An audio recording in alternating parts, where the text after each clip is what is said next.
नमस्कार दोस्तों, ज्ञान सागर चैनल में आपका स्वागत है।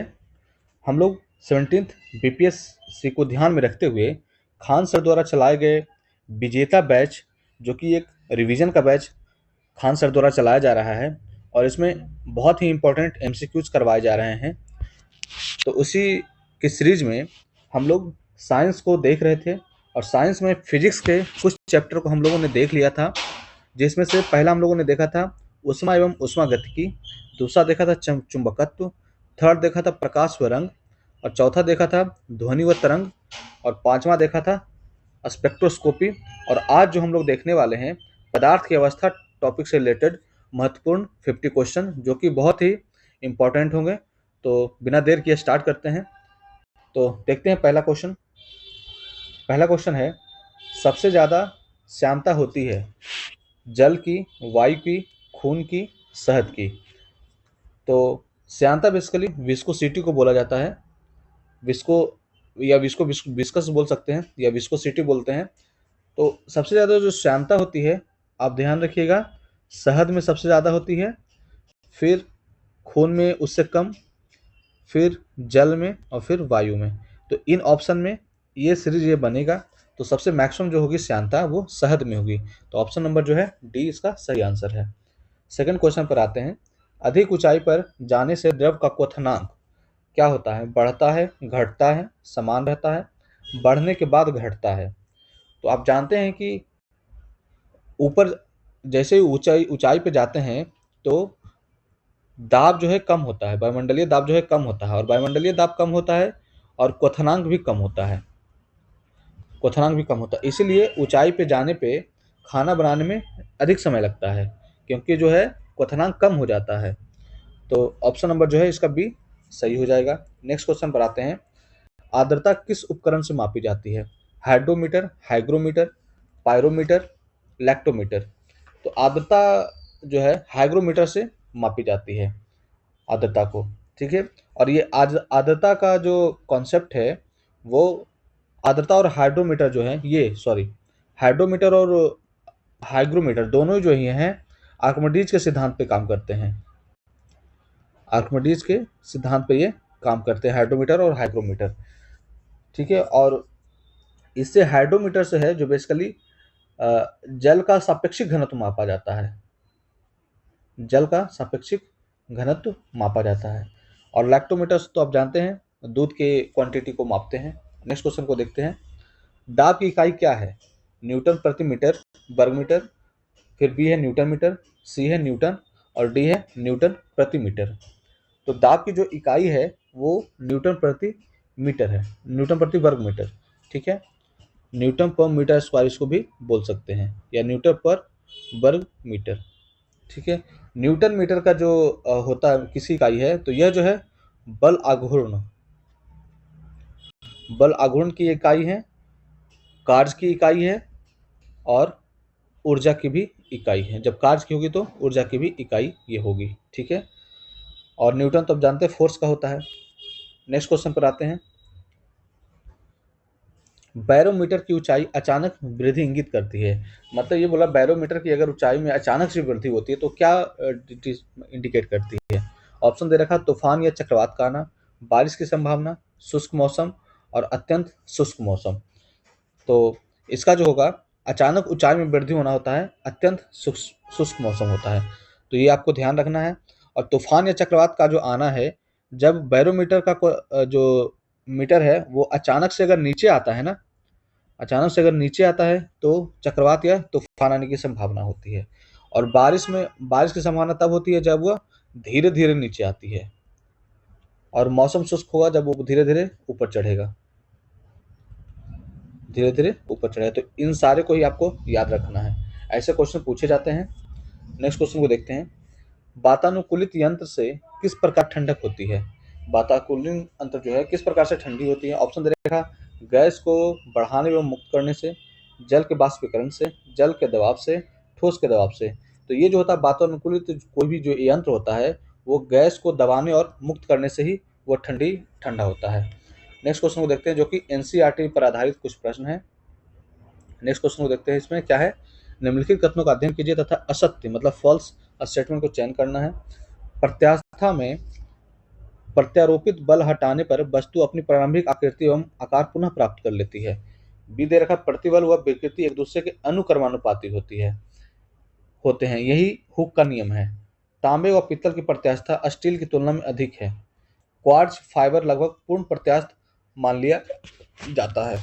तो कौन सा इसमें स्टेटमेंट गलत है?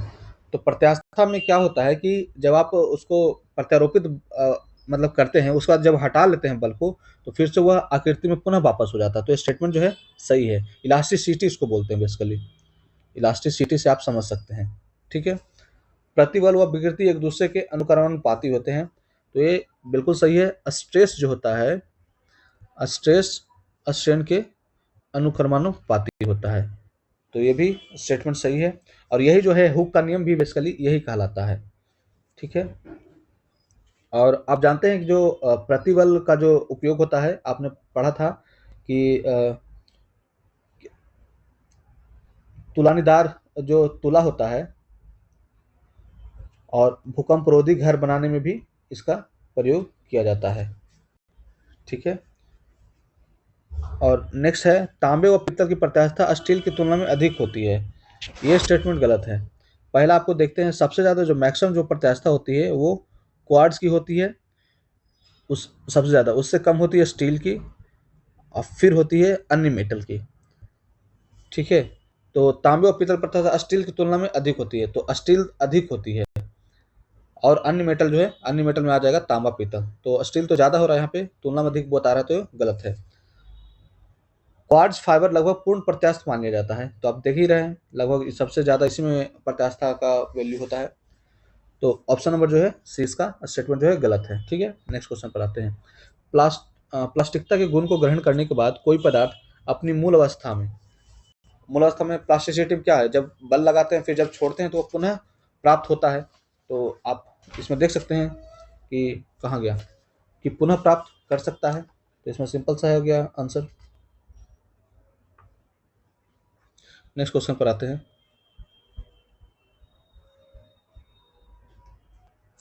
जब कुएं से पानी की बाल्टी को ऊपर खींचते हैं तो हमें महसूस होता है। तो आप देखेंगे जब कुएं में जब पानी की बाल्टी होती है तब वह उत्प्लावकता के सिद्धांत पे कार्य करती है। ठीक है। तो इसमें ऑप्शन पहले वो देख लेते हैं। बाल्टी पानी की सतह से ऊपर भारी हो गई, बाल्टी पानी की सतह से ऊपर हल्की हो गई, बाल्टी पानी की सतह से ऊपर भी समान भार की है, बाल्टी पहले भारी फिर ऊपर हल्की होती है।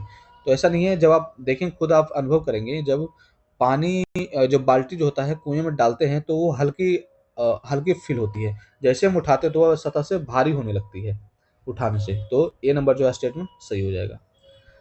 फिर 10 नंबर, निम्नलिखित कथनों में गलत कथन का चयन कीजिए। हमारे शरीर के अंदर का दाब वायुमंडलीय दाब का संतुलित कर देता है। और फिर है, किसी वस्तु का क्षेत्रफल उसके द्वारा उत्पन्न दाब को बढ़ाने या घटाने में महत्वपूर्ण भूमिका निभाता है। द्रव के घनत्व से अधिक घनत्व की वस्तुएं द्रव पर तैरती हैं। बैरोमीटर में अचानक रीडिंग ऊपर जाने से मौसम अत्यंत शुष्क का होने का संकेत है। तो इसमें गलत स्टेटमेंट को पूछ रहा है। तो आप इसमें जानते हैं कि हमारे शरीर के अंदर का जो वायुमंडलीय दाब होता है, वो हमारा वायुमंडलीय दाब जो होता है वो ज़्यादा होता है। और तो इसीलिए जो है वो बैलेंस करता है, संतुलित करता है। इसका जो रीजन है वो यही है। ठीक है। और किसी वस्तु का क्षेत्रफल उसके द्वारा उत्पन्न दाब बढ़ाने या घटाने में महत्वपूर्ण भूमिका निभाती है, ये भी स्टेटमेंट सही है। ठीक है। जब एरिया बढ़ेगा तो प्रेशर कम होगा, और कूली जो है इसी का प्रयोग करके इस सामान को उठाता है। आपको पता है तो वो अपना सर पे जो है एरिया बढ़ा देता है, मतलब कि अपना गमछा या कुछ वैसे सामान रख लेता है सॉफ्ट चीज, ताकि एरिया बढ़ जाता है और फिर वो उठाने में उसका प्रेशर कम लगता है। तो ये भी स्टेटमेंट सही है। फिर थर्ड नंबर देखते हैं, द्रव के घनत्व से अधिक घनत्व की वस्तुएं द्रव पर तैरती है। ये स्टेटमेंट गलत है। अगर द्रव के घनत्व से अधिक अगर रहेगा तो वस्तुएं डूब जाएगी। ठीक है। ये तैर नहीं पाएगी। वस्तु का जो घनत्व है वो कम होना चाहिए द्रव के घनत्व से, तभी वो तैर पाएगी। तो ये जो स्टेटमेंट है वो गलत है। बैरोमीटर में अचानक रीडिंग ऊपर जाने पर मौसम अत्यंत शुष्क होने लगता है, ये स्टेटमेंट सही है। हमने ऊपर ही देख लिया।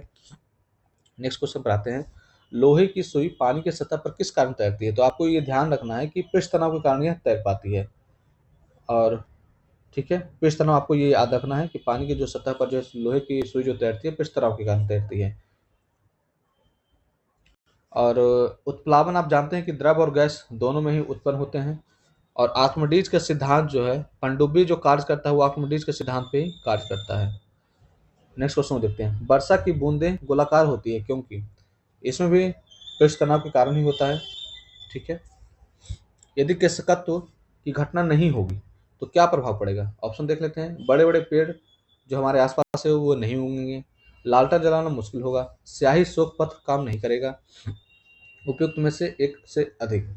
तो आप जानते हैं कि केशिकत्व के कारण ही जो है वो पौधे के जड़ में पानी जाती है और उससे वह विकास करते हैं। तो ये स्टेटमेंट तो सही बात है कि अगर नहीं होंगे, केशिकत्व का कॉन्सेप्ट नहीं होगा तो वो पेड़ पौधे जो है नहीं होंगे। और लालटन में जब हम किरासन डालते हैं तो वो जो ऊपर जो खींचता है वो केशिकत्व के कारण ही ये ऊपर जाता है।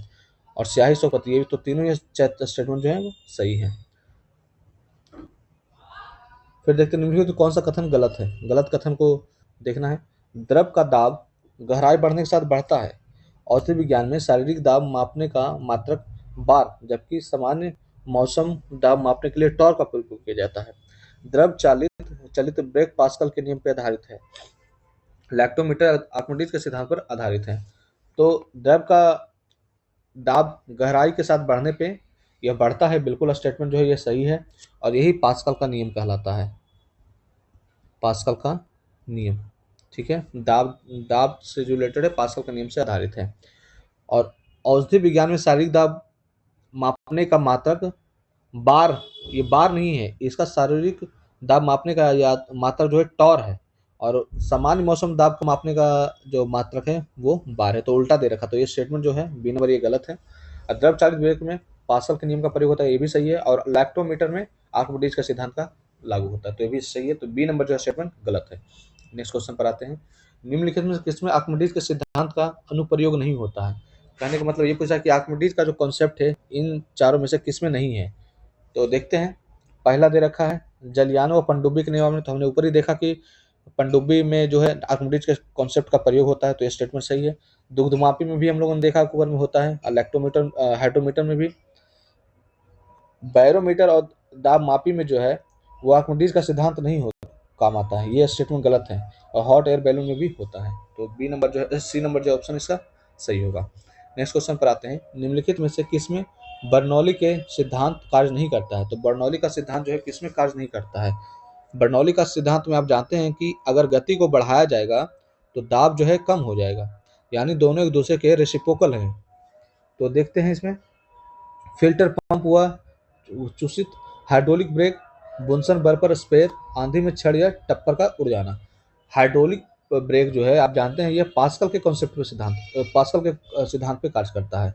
तो बी नंबर जो है स्टेटमेंट जो है ये बर्नौली के सिद्धांत का कार्य नहीं करता। बाकी सारे जो है फिल्टर पंप वो चूषित हो गए, बुनसन बर्नर और स्पेयर, आंधी में छड़ या टप्पर का उड़ जाना, ये भी जो है बर्नौली के सिद्धांत पे कार्य करते हैं। नेक्स्ट क्वेश्चन पर आते हैं 17 नंबर। कीटनाशक के छिड़काव वाली मशीन किस सिद्धांत पर कार्य करती है? तो कीटनाशक के जो मशीन है किस सिद्धांत पर कार्य करती है? ऑप्शन है पास्कल का सिद्धांत, बर्नौली सिद्धांत, आर्किमिडीज सिद्धांत, किरचॉफ सिद्धांत। तो ये भी जो है बर्नौली के सिद्धांत पे ही यह कार्य करती है। पास्कल जो है आप दाब दाब से रिलेटेड है। और हाइड्रोलिक ब्रेक, ठीक है, हाइड्रोलिक, ये भी आपको याद रखना है। और आर्किमिडीज में तो आप जान ही लिए कि लैक्टोमीटर हो गया, लैक्टोमीटर और पनडुब्बी, ये सब जो है बेसिकली आर्किमिडीज के सिद्धांत पे कार्य करते हैं। और किरचॉफ का नियम क्या कहता है? अच्छे अवशोषक ही अच्छे उत्सर्जक ही अच्छे अवशोषक होते हैं, ये बोलता है किरचॉफ का नियम। ठीक है। नेक्स्ट क्वेश्चन को देखते हैं। गैसों की श्यानता ताप बढ़ने पर क्या होती है? तो गैसों की जो श्यानता विस्कोसिटी जो है क्या होती है? बढ़ती है, घटती है, कोई प्रभाव नहीं, पहले बढ़ती है फिर घटने लगती है। तो गैसों की श्यानता जो है ताप बढ़ने पर बढ़ती है, आपको ये ध्यान रखना है। और द्रव की जो श्यानता है ताप बढ़ने पर घटती है। सीधा गैस में गैस में अगर गैसों की श्यानता ताप बढ़ने पर बढ़ जाती है, लेकिन द्रव की जो है श्यानता ताप बढ़ाने पर घटती है। ठीक है। तो ये नेक्स्ट क्वेश्चन वही दे रखा है, द्रव की श्यानता ताप बढ़ने पर क्या होती है? घटती है। नेक्स्ट क्वेश्चन बात है 20 नंबर। निम्नलिखित कथनों का अध्ययन कीजिए तथा गलत कथन का चयन कीजिए। पृष्ठ तनाव तापमान वृद्धि के साथ बढ़ता है। श्यानता तरलों में उपस्थित आंतरिक घर्षक होता है। सी है अपमार्जक या साबुन को जल में घोलने में पृष्ठ तनाव घट जाता है। फिर है डी, गर्म सूप स्वाद में ज़्यादा अच्छा लगता है क्योंकि पृष्ठ तनाव घट जाता है। तो पहला जो है देखते हैं, पृष्ठ तनाव तापमान वृद्धि के साथ बढ़ता है। तो जब भी पृष्ठ तनाव में अगर तापमान बढ़ाएंगे तो वह जो है पृष्ठ तापमान की वृद्धि के साथ पृष्ठ तनाव जो है वह कम हो जाती है। गर्म सूप जो है इसलिए अच्छा लगता है कि उसका पृष्ठ तनाव जो है वो कम हो जाता है, इसलिए वो अच्छा लगता है। तो स्टेटमेंट नंबर एक ही गलत है। श्यानता तरल में उपस्थित आंतरिक घर्षक होता है, सही है। अपमार्जक व साबुन को जल में घोलने के लिए पृष्ठ तनाव घट जाता है। जैसे ही अपमार्जक को घोलेंगे पानी में तो उसका पृष्ठ तनाव जो है वो कम हो जाता है। और गर्म सूप स्वाद में ज़्यादा इसलिए लगता है कि अच्छा लगता है क्योंकि पृष्ठ तनाव घट जाता है। तो स्टेटमेंट जो है ए नंबर इसका स्टेटमेंट गलत है। ठीक है, नेक्स्ट क्वेश्चन पर आते हैं। कौन सा उदाहरण मैग्नस मैग्नस प्रभाव को दर्शाता है? चक्रण करती गेंद, वायुयान के पंखे, बुनसर बर्नर और तेज चलती ट्रेन। तो मैक्सन जो है मैग्नेट से रिलेटेड है, और यह जो है चक्रण करती हुई गेंद में यह कॉन्सेप्ट होता है। ठीक है, और ये जो चारों आप देख रहे हैं ना, चक्रण करती गेंदें, वायुयान के पंखे, बुनसन बर्नर और तेज चलती ट्रेन, ये सारे जो है कॉन्सेप्ट जो है बर्नौली कॉन्सेप्ट पे कार्य करते हैं, बर्नौली पे। ठीक है, नेक्स्ट क्वेश्चन पर आते हैं। मॉडल प्रश्न। तेल जल के तल पर तैरने लगता है क्योंकि तेल का जल जमाव पानी से कम होता है, तेल जल की अपेक्षा अधिक घना होता है, तेल का तल तनाव पानी से अधिक होता है, तेल व पानी समान तनाव वाले होते हैं। तो आप जानते हैं कि तेल जो होता है ऊपर पानी में ऊपर छहला जाता है, मतलब ऊपर आ जाता है, तो उसको ए नंबर हो जाएगा आंसर, क्योंकि जो है तल जमाव जो है वो पानी से कम होता है। नेक्स्ट क्वेश्चन पर आते हैं। साबुन के बुलबुले के अंदर का दाब क्या होगा? तो साबुन के बुलबुले के अंदर जो दाब होगा वो बढ़ जाएगा, वायुमंडलीय दाब से अधिक होगा। ठीक है, वायुमंडलीय दाब से अधिक होता है, इसलिए वो फूलता है और बैलेंस करता है। तो बी नंबर है इसका आंसर हो जाएगा, वायुमंडलीय दाब से अधिक होता है। अब फेफड़े में भी यही कार्य करता है। ठीक है, वायुमंडलीय दाब अधिक होता है तभी बैलेंस करता है। यदि साबुन के दो भिन्न भिन्न व्यास के बुलबुले को नली के माध्यम से एक दूसरे के संपर्क में लाया जाएगा तो क्या घटित होगा? दोनों बुलबुले संपर्क में आते ही फट जाएंगे। छोटा बुलबुला और छोटा, और बड़ा बुलबुला और बड़ा हो जाएगा। तो ये स्टेटमेंट जो है सही है। छोटा बुलबुला जो है, जो वो जैसे छोटा बुलबुला है ये छोटा होता जाएगा, और बड़ा बड़ा जैसे इससे बड़ा बुलबुला है, मान लीजिए ये बड़ा बुलबुला है, तो ये इससे और बड़ा होता जाएगा। ठीक है, तो बी नंबर इसका आंसर हो जाएगा। नेक्स्ट क्वेश्चन को देखते हैं 25 नंबर। यदि किसी साबुन के बुलबुले को आवेशित किया जाए तो उसकी त्रिज्या क्या होगी? बढ़ जाएगी, घट जाएगी, बुलबुला फट जाएगा, कोई प्रभाव नहीं पड़ेगा। तो साबुन के बुलबुले को अगर आवेशित करेंगे, आयोनाइज्ड करेंगे ना, आयोनाइज्ड करने से वो त्रिज्या जो है बढ़ जाएगी, इसका रेडियस जो है बढ़ जाएगा। ए नंबर इसका आंसर हो जाएगा। कौन सी घटना केशिकात्व की नहीं है? कैपिलरीज की जो है कौन से इसमें घटना नहीं है? तो हमें देखना है ऑप्शन। जाइलम द्वारा जल व खनिज को पत्तियों तक पहुंचाना है। तो हमने बताया कि पेड़ जो जड़ जो है वो जल और खनिज इसी के थ्रू, जाइलम के थ्रू, मतलब केशकत्व के कॉन्सेप्ट के कारण ही जाता है। तो ये तो है सही है। किसान द्वारा अपने खेत की जुताई करते समय खेत की नमी बरकरार, ये भी सही है।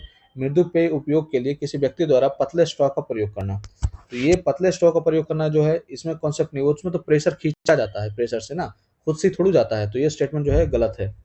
यूरिन कैथेटर से यूरिन का बाहर निकलना, ये भी केशिकत के कारण ही होता है। ठीक है, तो ऑप्शन नंबर जो है सी सही हो जाएगा, जो कि केशिकत का नहीं है उदाहरण। नेक्स्ट क्वेश्चन पर आते हैं 27। निम्नलिखित युग्मों को गलत युग्म का चयन कीजिए। हवाई यात्रा के दौरान पेन से स्याही का निकलना वायुमंडलीय दाब की कमी के कारण होता है। ऑटोमोबाइल में हाइड्रोक्लोरिक नहीं है, हाइड्रोलिक है ये, हाइड्रो हाइड्रोलिक। यह पास्कल के नियम पर आधारित है। बैरोमीटर पठन का अचानक गिरावट, शीत व शुष्क मौसम, बैरोमीटर को धीमे धीमे गिराना, वर्षा का संकेत। तो इसमें जो है गलत स्टेटमेंट को चुनना है। तो हवाई यात्रा, जैसे आप जानते हैं कि जैसे आप ऊपर जाते हैं तो प्रेशर जो है वो कम हो जाता है, दबाव जो है वो कम होता है। तो ये तो वायुमंडलीय दबाव की कमी हुई है, ये स्टेटमेंट सही है। ऑटोमोबाइल में हाइड्रोलिक ब्रेक जो कि पास्कल के नियम पर आधारित, ये भी हम लोग देख चुके हैं। बैरोमीटर पठन का अचानक, जैसे ही अचानक गिरेगा तो शुष्क मौसम साफ नहीं होगा, जबकि इसमें जो है आंधी और तूफान आने की संभावना होगी ना। हाँ, जैसे अचानक से गिरावट होगा तो आंधी और तूफान आएगी, ना कि शुष्क मौसम होगा। तो स्टेटमेंट नंबर जो है सी गलत है। बैरोमीटर को धीरे धीरे गिराना जो है वर्षा का संकेत, ये भी सही है। तो सी नंबर जो इसका आंसर हो जाएगा। नेक्स्ट क्वेश्चन पर आते हैं। किसी वस्तु की मात्रा में बदलाव करने पर क्या परिवर्तन हो अपरिवर्तित रहेगा? मतलब बोल रहा है कि वस्तु की मात्रा में ऐसा क्या बदलाव करें जो कि अपरिवर्तित रहेगा। आयतन बढ़ाएंगे तो उसका आयतन भी बढ़ जाएगा, आप जानते हैं। घनत्व, जैसे मान लीजिए पानी है, अगर हम और पानी डाल दें तो क्या इसका घनत्व बढ़ जाएगा? नहीं बढ़ेगा, क्योंकि इसके जो कॉन्सेप्ट मतलब एक ही घनत्व का रहेगा। तो ऑप्शन नंबर बी हो जाएगा इसका।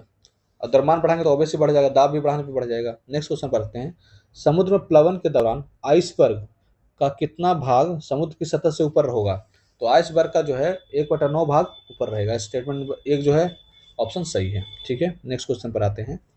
समुद्र में नदी की तुलना में तैरना आसान होता है, क्योंकि ऑप्शन दे रखा है समुद्री जल नमकीन होने के कारण अधिक उत्प्लावकता वाला होगा, समुद्री जल गहराई युक्त होता है, समुद्री जल भारी होता है इसलिए उत्प्लावकता बल अधिक होगा, समुद्री जल में जीवधारियों की मात्रा अधिक होगी। तो इसमें जो है समुद्र में नदी की तुलना में तैरना आसान होता है। तो बेसिकली क्या होता है कि NaCl में ना मतलब नमक में जो है उत्प्लावन बल अधिक काम करता है, इसीलिए थोड़ा-सा ऊपर आ जाता है। जैसे ही नदी से बोट जो है समुद्र में जाता है ना, तो थोड़ा-सा ऊपर उठ जाता है, ठीक है, बोट। तो वह जो है अ, उत्प्लावकता के कारण ही होगा, तो स्टेटमेंट नंबर 1 जो है वह सही है, ठीक है। अब नेक्स्ट क्वेश्चन पर आते हैं। जब कोई जहाज नदी से सागर में प्रवेश करता है, वही क्वेश्चन आ गया, जब कोई जहाज नदी से सागर में प्रवेश करता है तो क्या होगा? तो कुछ ऊपर उठ जाएगा, तो वह कुछ ऊपर उठेगा, ठीक है। नेक्स्ट क्वेश्चन पर आते हैं। बर्नौली सिद्धांत निम्नलिखित में से किस एक नियम पर आधारित है? तो बर्नौली का जो कॉन्सेप्ट है वो बेसिकली ऊर्जा संरक्षण सिद्धांत पर आधारित है। सी नंबर इसका आंसर हो जाएगा। गोताखोरों के कान का पर्दा किस कारण क्षतिग्रस्त हो सकता है? तो ऑप्शन है ऑक्सीजन की कमी के कारण, उच्च जल दाब के कारण, उच्च वायुमंडलीय दाब के कारण, पोषण की कमी के कारण। तो जैसे ही आप नीचे जाएंगे तो जल दाब जो है वो बढ़ता जाएगा, और जल दाब के बढ़ने से इस बेसिकली क्या होता है कि गोताखोर जो होते हैं ना, वो हीलियम और ऑक्सीजन को के सिलेंडर को ले जाते हैं, और अंदर में पानी की वजह से वह N2 की मात्रा जो है वो बढ़ जाती है। N2 की जो मात्रा है वो ज़्यादा प्रवेश कर जाती है, और जैसे ही बाहर आता है तो शरीर से N2 निकलने लगता है, और उसे चिलचिलाहट होती मतलब खुजली आती है, और ये सब होता है। तो इसी कारण जो है उसका कान का पर्दा क्षतिग्रस्त होने का संभावना रहता है। तो उच्च जल दाब के कारण ही ऐसा पॉसिबल होता है। ठीक है, नेक्स्ट क्वेश्चन पर आते हैं। 34 नंबर। किसी द्रव में किसी पिंड का तैरना या डूबना निर्भर करता है। तो द्रव में किसी पिंड का तैरना किस चीज पर निर्भर करेगा? केवल पिंड का द्रव्यमान, केवल पिंड के आकार व घनत्व, पिंड व द्रव के घनत्व के अंतर पर, केवल द्रव के घनत्व के आयतन पे। तो यह जो होगा पिंड व द्रव के घनत्व के अंतर पर होगा। जब डेंसिटी में जब डिफरेंस होगा ना, डेंसिटी में जब डिफरेंस होगा तभी वह कोई पिंड जो है या फिर द्रव जो है वो डूब सकता है। नेक्स्ट क्वेश्चन पर आते हैं। स्थिर जल में तेल का छिड़काव मच्छरों के प्रजनन को किस प्रकार रोकता है? स्थिर जल में बोल रहा है कि तेल का छिड़काव करने से मच्छरों के प्रजनन को किस प्रकार रोकता है? तो पृष्ठ तनाव को घटाता है या पृष्ठ तनाव को बढ़ाता है, तेल विषाक्त हो जाता है, तेल जल की सतह पर फिसलन उत्पन्न करता है। तो बेसिकली क्या है कि ये तेल का जो छिड़काव करते हैं तो इसका जो है पृष्ठ तनाव कम हो जाता है। पृष्ठ तनाव कम हो जाता है तो वो मच्छर जो है वो नीचे आ जाती है, तो प्रजनन को इसे रोक सकता है। तो यह पृष्ठ तनाव को घटाता है। तो ऑप्शन नंबर जो है ये सही हो जाएगा। नेक्स्ट क्वेश्चन पर आते हैं। जब कोई रेलगाड़ी तीव्रता से प्लेटफॉर्म पर आती है तो वहां वायुदाब कम हो जाता है तथा दबांतर के कारण प्लेटफॉर्म की सभी वस्तु पर रेलगाड़ी की तरफ धक्का लगता है। यह अनुप्रयोग संबंधित आप हम लोग इस पढ़ चुके हैं। ये जो कॉन्सेप्ट है बर्नौली का कॉन्सेप्ट है कि गति अगर बढ़ेगा तो दाब जो है कम हो जाएगी। ठीक है, नेक्स्ट क्वेश्चन को देखते हैं। निम्नलिखित में किन पर आर्किमिडीज का सिद्धांत लागू होता है? तो ऑप्शन है लैक्टोमीटर, यूरीमीटर, हाइड्रोजन भरा गुब्बारा जो हवा में ऊपर जा रहा हो, उपयुक्त में से एक से अधिक। तो लैक्टोमीटर में तो होता ही है, यूरीमीटर में भी होता है। यूरीमीटर बेसिकली क्या होता है कि मूत्र में विशिष्ट गुरुत्व की माप करता है, विशिष्ट गुरुत्व इसकी माप करता है यूरोमीटर से। और हाइड्रोजन से भरा गुब्बारा जो है हवा में ऊपर जा रहा है, इसका भी रीजन जो है आर्किमिडीज का ही सिद्धांत है। एक से अधिक इसका आंसर हो जाएगा। नेक्स्ट क्वेश्चन पर आते हैं। निम्नलिखित में से कौन कांच के पात्र को गीला नहीं करता है? जल, पारा, अल्कोहल और तुम से कोई नहीं। तो जल और अल्कोहल जो है वो कांच के पात्र को गीला अ, कांच के पात्र को गीला करता है, जबकि पारा जो है वो नहीं कर पाता है। ठीक है, नेक्स्ट क्वेश्चन पर आते हैं। किसी बांध की दीवारें नीचे की तरफ अधिक चौड़ी बनाई जाती है, इसका रीजन क्या है? तो देखते हैं। गहराई बढ़ने पर पानी का दाब अधिक होता है। तो यही स्टेटमेंट सही है, गहराई बढ़ने पर जो है वो पानी का दाब अधिक होता है, और ये पास्कल के कॉन्सेप्ट पे काम करता है। नीचे ये सब जो है, नीचे अधिक चौड़ी होने पर ऊपर की दीवार बनाना, ये सब कोई कॉन्सेप्ट नहीं है। बांध की डिजाइन इसी प्रकार की होती है, गलत है। इसमें जलीय जीवों को बचाया जाता है, ये भी गलत है। हालांकि जो है भूकंप वो क्या बोलते हैं, बांध बनाने से भूकंप की संभावना बढ़ जाती है। नेक्स्ट क्वेश्चन को देखते हैं। पानी के एक गिलास में बर्फ का टुकड़ा तैर रहा है, बर्फ पिघलने पर क्या होगा? ये बर्फ का टुकड़ा तैर रहा है, तो बर्फ पिघल जाएगा तो क्या होगा? पानी का स्तर बढ़ जाएगा, पानी का स्तर सामान्य बना रहेगा, पानी का स्तर कम हो जाएगा, पहले स्तर उठेगा फिर। तो इसमें जो है पानी का स्तर सामान्य बना रहेगा, ठीक है। बी नंबर इसका आंसर हो जाएगा। ओशन गेट कंपनी के टाइटन पनडुब्बी के डूबने का कारण क्या था? तो टाइटन जो पनडुब्बी थी वह ओशन गेट कंपनी की थी। तो इसमें ऑप्शन दे रहा है कि जल का अधिक दबाव, कार्बन फाइबर की बनावट का कमजोर होना, अनुभव की कमी। तो ऐसे क्वेश्चन बेसिकली सारे ही ऑप्शन होते हैं, आंसर सही होते हैं। तो ये स्टेटमेंट जो है सारे ही इसमें सही है। अब आते हैं 42 नंबर पे। समुद्री लहरों को शांत करने के लिए उस पर तेल का छिड़काव किया जाता है, क्योंकि? तो आप जानते हैं तेल का छिड़काव करने से जो है पृष्ठ तनाव कम हो जाता है, हमने कितनी बार ये देख लिया है। तो ए नंबर सही हो जाएगा। वायुयान किस सिद्धांत पर कार्य करता है? तो वायुयान जानते हैं आप, बर्नौली के कॉन्सेप्ट पे काम करता है। आर्किमिडीज तो तैरने के कॉन्सेप्ट पे है। पास्कल दाब से रिलेटेड है, ठीक है। बर्नौली प्रमेय का अनुप्रयोग संभव है, बर्नौली के से बहुत सारे क्वेश्चन इसमें पूछे गए हैं। तो बेंचुरीमीटर का प्रयोग है, एटोमाइजर या स्प्रे का प्रयोग है, इत्र छिड़काव, सारे जो हैं इसमें सही है। किसी केस नली में द्रव के ऊपर चढ़ने की का क्या कारण होता है? द्रव की श्यानता, द्रव की प्रत्यास्था, द्रव का पृष्ठ तनाव, द्रव का उत्प्लावन बल। तो अगर इसमें ससंजक बल और असंजक बल होता ना, ससंजक बल और असंजक बल, तो हम उस पे पहले जाते हैं, लेकिन वो नहीं है। तो इसलिए हमें द्रव का पृष्ठ तनाव पे इसको आंसर टिक करना पड़ेगा। नेक्स्ट क्वेश्चन को देखते हैं। पूर्ण सुघट्य यानी नॉन इलास्टिक उदाहरण है। तो नॉन इलास्टिक जो है किसके उदाहरण है? तो ये जो है गीली मिट्टी व मोम के उदाहरण है नॉन इलास्टिसिटी के, क्योंकि क्वार्ट्ज में तो सबसे ज्यादा होता है। रबड़ की गेंद भी इलास्टिक होती है, स्प्रिंग भी इलास्टिक होती है, तो गीली मिट्टी जो है वो इलास्टिक नहीं होती है, और मोम।